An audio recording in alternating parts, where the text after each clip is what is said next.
La Samsung Galaxy Watch Ultra 2, je l'ai porté pendant plus d'une semaine et je vais vous le dire tout de suite, j'ai un problème avec son nom. Parce que le mot ultra, depuis des années, il veut dire quelque chose, il veut dire ultra trail, ultra endurance, aventure, outdoor, expédition. Et chez Samsung, ça ressemble plus à une étiquette marketing posée sur la boîte qu'à une vraie philosophie produit. Rassurez-vous, on va tout passer au crible ensemble. Déjà, les choses qui fonctionnent très bien, à savoir l'écran, le logiciel, le suivi santé, et aussi les choses qui fonctionnent un peu moins bien, notamment l'expérience trail aventure. D'abord, le bon côté des choses, Samsung a peaufiné sa copie par rapport à la première Galaxy Watch Ultra qui est sortie il y a 2 ans. On va garder le même format qu'arrondi que Samsung avait déjà réutilisé l'an dernier sur la Galaxy Watch 8 et on a cette fois une montre qui va être un peu plus fine que la première Galaxy Watch Ultra puisqu'on va gagner 12% de finesse avec 1,4 mm en moins. Alors c'est pas énorme, ça reste une montre qui va être plutôt épaisse mais ça se sent quand même à l'usage, c'est plutôt confortable. Le titane il est toujours là, le verre saphir aussi pour protéger l'écran et si jamais vous voulez faire de la plongée jusqu'à 40 mètres, et bien c'est possible, on a une montre qui est en plus certifiée 10 ATM, bref côté solidité, c'est du solide, il n'y a aucun souci.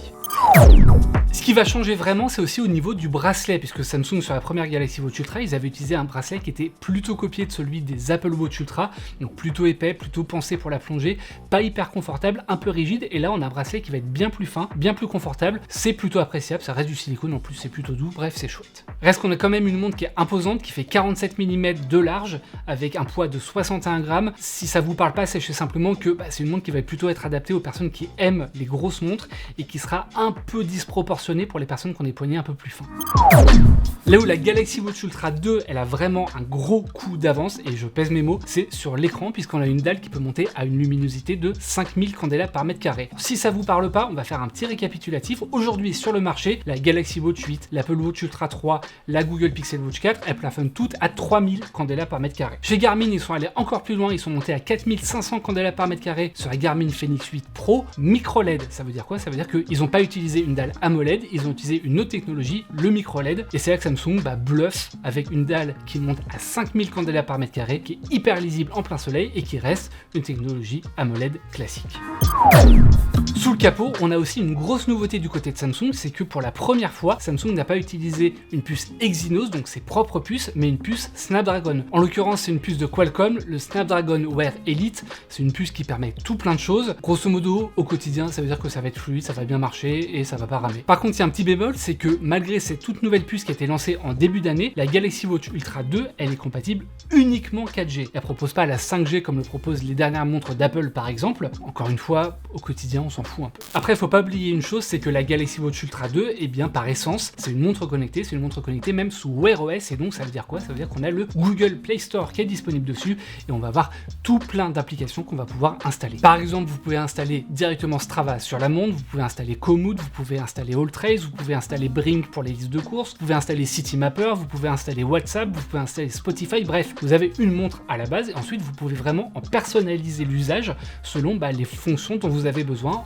en installant plein d'applications, et ça c'est un argument très fort que aucune montre de sport ou très peu de montres de sport peut proposer. Sur ces deux points là, que ce soit l'écran ou le logiciel, faut le dire tout de suite, la Galaxy Watch Ultra 2, elle est probablement l'une des meilleures, si ce n'est la meilleure montre connectée du marché. Elle est même devant l'Apple Watch Ultra 3 pour une raison, c'est la luminosité de l'écran, et si on s'en tenait à ça, ce serait déjà très bien. Le problème, c'est que Samsung a voulu marketer cette montre comme une montre dédiée au trail, au multisport, au sport d'extérieur, et très franchement, c'est là que ça se corse. On va être gentil, on va commencer par ce qui marche plutôt bien, et ce qui marche plutôt bien, déjà c'est le GPS. On a un très bon suivi GPS, que ça soit en ville, sur piste, sur route, dans un parc. Pour le coup, j'ai couru plus de 50 km avec, et on a un écart moyen par rapport à une Garmin Fenix 8 en termes de distance de moins de 1%. Honnêtement, c'est très très bon. Il y a juste en ville où ça va parfois un peu baver, mais rien de dramatique, rien de rédhibitoire. Ça reste très bon, surtout compte tenu de l'historique de Samsung en la matière. Même constat pour le suivi de la fréquence cardiaque en activité. On a un suivi qui est extrêmement précis, qui est très efficace. Alors parfois, sur certains pics, lors de séances intenses, ça va baver encore une fois un petit peu. On n'a pas forcément les bonnes fréquences cardiaques qui sont atteintes, mais grosso modo, ça suit très très bien la courbe comparé à une ceinture Garmin HRM 600, donc une ceinture cardio de référence puisque ça utilise un électrocardiogramme. Là, Samsung Galaxy Watch Ultra 2 s'en sort très bien sur le suivi de la fréquence cardiaque. Samsung a aussi musclé son jeu côté santé déjà, parce qu'on a une nouvelle application Samsung Health qui va intégrer de l'IA avec des recommandations, et le tout contrairement à Google Health sans avoir à payer d'abonnement. Alors on pourra pas interagir avec un coach IA en lui posant des questions, mais c'est déjà ça de prix, et on a une application qui est beaucoup plus claire. On a aussi de nouveaux scores de santé qui sont proposés déjà avec les constantes, qui sont un peu comme les signes vitaux qu'on a déjà chez Apple, qui va permettre d'observer 5 données pendant la nuit et de vous dire chaque matin si vos données elles sont dans la norme ou si vous sortez un petit peu. Par exemple, si vous êtes fatigué, si vous êtes stressé, si vous tombez malade, ça permet de repérer ça. Parmi les nouveaux scores qu'on a chez Samsung, on va aussi avoir un indice de forme physique qui va vous faire une étoile en vous disant si vous avez plus ou moins de mobilité, si vous avez plus ou moins un bon cardio, une bonne endurance. Bref, ça c'est plutôt cool. On a aussi un indice de charge cardiovasculaire à l'entraînement qui va simplement vous indiquer si vous vous entraînez suffisamment. Bref, on a plein de nouveautés, plein de nouveaux scores, et tout ça, ça va vous dire si vous êtes sur la bonne voie pour progresser, si jamais vous devez vous entraîner un peu plus, si jamais vous devez vous reposer, et sans avoir à consulter chaque donnée individuellement. Là, on a des scores qui sont un peu plus holistiques et qui vous permettent de comprendre même si vous n'avez pas fait une première année de médecine.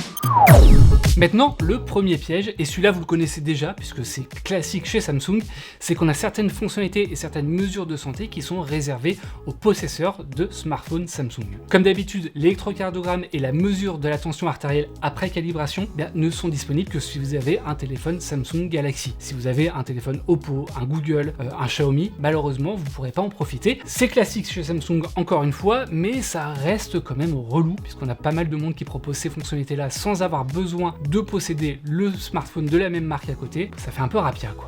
Ensuite, Samsung positionne, on l'a vu, sa montre pour l'ultra trail, l'ultra endurance, la randonnée, les expéditions en montagne, bref, tout plein de trucs qui sont ultra.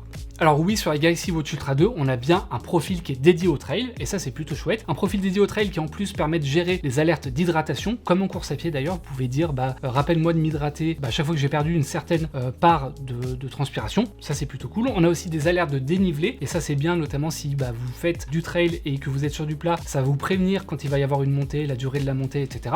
C'est plutôt chouette aussi, sauf qu'il y a de grosses lacunes pour une montre de trail en 2026. La première grosse lacune, c'est l'absence de cartographie native dans l'application Mes Exercices, qui est l'application native qu'on a chez Samsung pour lancer un entraînement. On va pouvoir gérer plein de données, on va pouvoir voir son allure, sa fréquence cardiaque, l'allure moyenne, bref tout plein de choses, mais on ne pourra pas avoir de cartographie intégrée, et ça c'est quand même une fonction qu'on demande de base sur les montres de trail. C'est pas un truc qui est proposé nativement. Alors vous pourrez me dire oui, mais Geoffroy, on peut installer d'autres applications tierces comme AllTrails, comme Komoot, comme Google Maps même, qui permettent d'afficher directement une cartographie téléchargée sur la montre. Alors oui, mais vous n'allez pas pouvoir forcément gérer les tracés là-dessus, pas forcément en tout cas, et surtout ça vous demande de sortir de l'application entraînement et d'y revenir à chaque fois. Autant vous dire que sur une montre qui n'a ni couronne rotative, ni bouton physique pour naviguer dans les menus, ni lunettes comme sur la Galaxy Watch classique, et c'est un peu gênant quand même, surtout que quand vous courez, vous allez transpirer, et l'écran tactile dans ces conditions, c'est vraiment pas le plus optimal pour naviguer d'une application à une autre. La cartographie, c'est tellement une fonction de base qu'on demande aujourd'hui aux montres de sport. On l'a également sur des montres MS8 qui sont parfois proposées à moins de 100 €, et on l'a pas sur cette Galaxy Watch Ultra 2. Alors, vous allez peut-être me dire, Apple le propose pas non plus avec l'Apple Watch Ultra 3, et vous aurez raison. Et c'est aussi une grosse lacune des Apple Watch Ultra. L'autre grosse absence qui est plutôt incompréhensible à mon sens, c'est le fait qu'on puisse pas envoyer de messages d'urgence par satellite sur la Galaxy Watch Ultra 2. Vous allez me dire oui, mais on s'en fout un petit peu. Sauf que en théorie, la montre en est capable puisqu'elle embarque, on l'a vu, le Snapdragon Wear Elite de Qualcomm. C'est une puce qui propose justement la fonction de connexion satellitaire pour les messages d'urgence ou les appels d'urgence. C'est une fonctionnalité qui est proposée depuis l'an dernier non seulement par les Garmin Fenix 8 Pro, mais également la Google Pixel Watch 4 ou l'Apple Watch Ultra 3, et on l'a pas sur cette montre là, alors que encore une fois, en théorie, c'est possible. Donc, a priori, c'est plutôt un verrouillage logiciel de la part de Samsung. Alors, on a vu que le suivi de la fréquence cardiaque sur la montre, il était plutôt bon. On va se l'avouer. J'ai couru en été, en plus, en période de canicule. Faut pas forcément le faire, mais là, j'ai dû le faire. Et en été, c'est là où les mesures de fréquence cardiaque sur les montres sont les plus efficaces. En hiver, dès qu'il va y avoir du froid et que les vaisseaux sanguins vont se contracter, ça va tout de suite être beaucoup plus difficile. Et c'est là où on aurait aimé une fonctionnalité qui est malheureusement pas proposée nativement sur la montre. C'est la possibilité de connecter des capteurs cardio externes externe, que ce soit une ceinture cardiaque ou un brassard, directement à la montre pour des mesures plus fiables. Ça, on peut le faire à partir d'applications tierces qu'on va installer, mais malheureusement, c'est pas possible nativement sur la montre, pas en passant par l'application Mes entraînements par exemple. Par contre, un point qui est plutôt appréciable et qui lui montre que Samsung justement est capable de mettre des capteurs tiers sur sa montre, c'est la possibilité de connecter un capteur de puissance à vélo pour mesurer en temps réel la puissance, simplement avec une connexion Bluetooth. Ça, c'est plutôt cool. Le dernier point, c'est pas vraiment un gros défaut, c'est plus une occasion manquée à mon sens de la part de Samsung, c'est que on a un écran qui est très lumineux sur la Galaxy Watch Ultra 2, on l'a vu, qui monte à 5000 nits, et on aurait apprécié que Samsung mette quand même une vraie lampe torche LED. Malheureusement, c'est pas le cas. On a une application lampe torche, mais en fait, c'est juste l'écran qui va s'allumer à fond. On n'a pas de vraie lampe torche LED dédiée sur le haut du boîtier comme on peut l'avoir chez Garmin, chez MS8, chez Polar par exemple. Honnêtement, c'est une fonctionnalité que j'utilise tous les jours pour aller chercher certes des chaussettes dans mon tiroir, mais même pour aller courir en hiver lorsque j'ai oublié ma frontale et que le soleil s'est couché un peu plus tard, c'est quand même très pratique d'avoir une lampe torche qui oriente vers le sol. Et puis ensuite, il y a un autre défaut, c'est l'autonomie. Et certes, on a une batterie qui est bien meilleure avec un gain en capacité de batterie de l'ordre de 35%, mais malheureusement, ça suit pas beaucoup derrière puisque on est quand même limité à entre 50 et 55 heures d'autonomie sur la Galaxy Watch Ultra 2 en activant tous les paramètres à fond, y compris l'affichage Always On. Alors oui, sur une montre Wear OS, c'est plutôt correct, même si certains modèles font encore mieux, mais si on compare à des montres de sport, c'est là où le bas blesse, c'est que des montres de sport comme une Garmin Fenix E8, une Coros Vertix 2S, une Suunto Race 2, une Suunto Vertical 2, c'est des montres qui vont proposer des jours, des semaines d'autonomie, jusqu'à 30 jours pour certains modèles. Là, on est limité à un peu plus de 2 jours, c'est pas au niveau en termes d'autonomie. Et cerise sur le gâteau, il faut compter plus de 2 heures de recharge pour une charge complète, pour passer de 0 à 100%. 2 heures de charge, ça fait quand même une pilule qui est assez difficile à avaler, surtout pour une montre qui est proposée quand même à 750 €. Alors certes, on a une montre avec un très bel écran, avec un écosystème qui est très complet, mais si on compare avec l'Apple Watch Ultra 3, par exemple, qui est proposé à 899 €, donc qui est encore plus cher, on va avoir sur l'Apple Watch Ultra 3 les appels d'urgence, les messages par satellite. Ça, c'est pas proposé sur la montre de Samsung. Si on compare à la Garmin Fenix 8 qui est proposée à 810 €, elle va avoir la cartographie en local, une bien meilleure autonomie et une lampe torche LED. Et si on compare à la Amazfit T-Rex Ultra 2, elle a aussi la cartographie en local et elle a jusqu'à 10 jours d'autonomie. C'est beaucoup plus que la montre de Samsung. Et même si on descend en gamme, on a des montres qui sont proposées aujourd'hui autour de 350 € qui proposent la cartographie, qui proposent une bien meilleure autonomie aussi. C'est le cas de la Coros Space Pro par exemple, c'est le cas également de la Suunto Race 2. Et puis même du côté des montres connectées sous Wear OS, on a aujourd'hui Oppo avec sa Oppo Watch X3 qui propose jusqu'à 87 heures d'autonomie face à 50 à 55 heures d'autonomie sur la Galaxy Watch Ultra 2. C'est plus d'une journée supplémentaire, c'est énorme. Alors la Galaxy Watch Ultra 2, ça reste quand même une très bonne montre connectée si jamais vous êtes dans l'écosystème Android.